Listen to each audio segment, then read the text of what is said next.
So how can foods actually get our hormones back into balance? Well, thing one, let me illustrate this with a young woman. This is Catherine.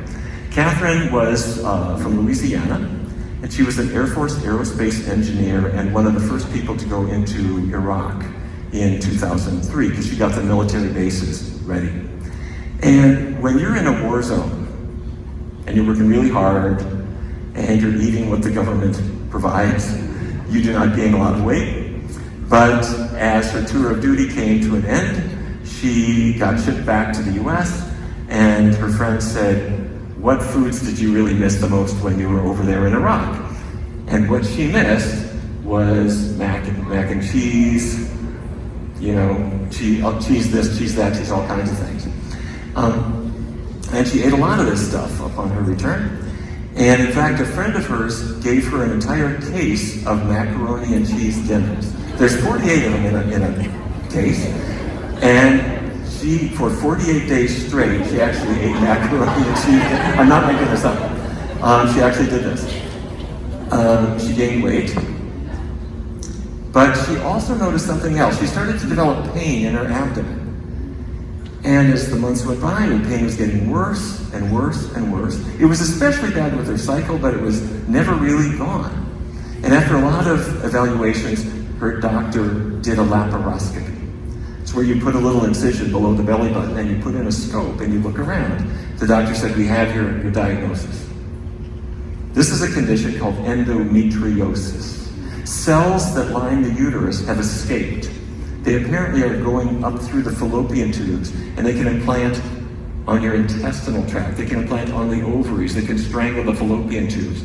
And they swell up and they cause pain, but they also cause infertility. And as time went on, she was not getting better. Painkillers, hormonal treatments were not helping her. So her doctor said, well, the definitive treatment is a hysterectomy.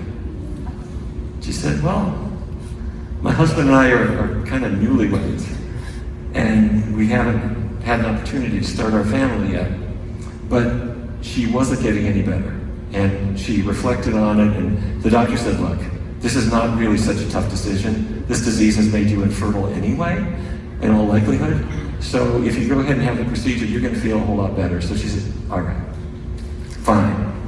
And she scheduled the hysterectomy. They couldn't do it for another 6 weeks. And in the intervening time, a friend of hers said, let's look at your diet. Let's go just sit down with a nutritionist. And they did. And the nutritionist told her about the same diet changes that I had suggested to Catherine. So no animal products at all. She was adopting a completely vegan diet, keeping the oils low, really basic, simple, healthy foods. And she noticed she started feeling better. And the pain started to change a little bit. She was losing weight. But 6 weeks arrived. And she dutifully reported to the operating room. And she was put under general anesthesia. Her surgeon opened her up. About an hour later, she woke up. She's in the recovery room. And the doctor shook her shoulder and said, Catherine, I didn't do the hysterectomy. Your endometriosis is effectively gone. You had some scarring where it used to be. And you had some adhesions that were left behind, and I had to fix those, but that's it. You don't have endometriosis anymore. And her mother was there with her, and her mother said, she went vegan. The doctor said, stop it. No, listen, foods do not cause endometriosis, and there's no way that any fluky fad diet is going to have anything to do with curing this. This has got to just be a miracle. So I think it's written in her medical chart that she had a miracle. Anyway, so she still has her uterus. She lost a lot of weight. She has 3 kids now. She joined us as one of our Food for Life instructors. This is I was just talking about Salad Master and our partnership. And so she now teaches other women how to cook and how to prepare foods and how they can kind of take back their own health into their own hands. And she has a center in Dallas, Texas. Anyway, so the point is, yeah, she had endometriosis, but she got rid of it. All she did was get back into balance. And in all of these conditions, I don't mean to say that there's not a role for medical care. There is. Food isn't everything, and sometimes you can follow a perfect diet and things are still going to happen to you. You don't want to cancel your doctor's appointment. Medical care is essential and very important.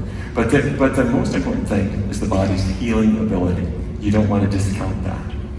Okay, so cheese. Catherine loved cheese. Does cheese have hormones? Well, milk comes from a cow, and cows make estrogens. And every glass of milk that you ever had came from the following procedure. An underpaid farmhand takes a glove and he puts it all the way up to his shoulder, and then he inserts his hand into the cow's rectum up to his elbow, and through the rectal wall he can feel the uterus and he holds it steady. Then he takes his right hand and takes what looks like a knitting needle, he jams it through the cervix and inserts semen he took from a bull.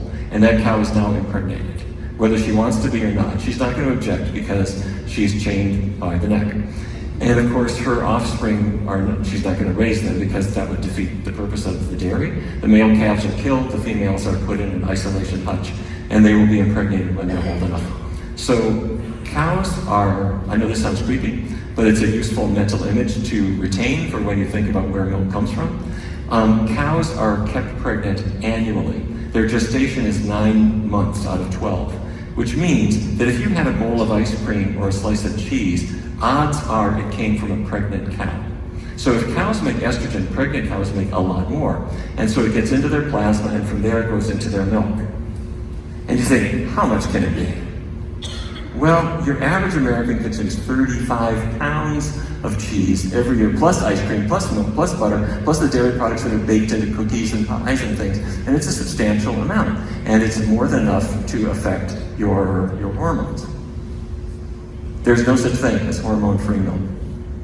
The FDA often gets applications from dairies that say, we want to mention that our milk is hormone-free because we don't inject bovine growth hormone. We don't do that. But the FDA always replies, the cow herself is making hormones. There's no such thing as hormone-free milk. If your 6-year-old son is drinking milk, he's drinking estrogen.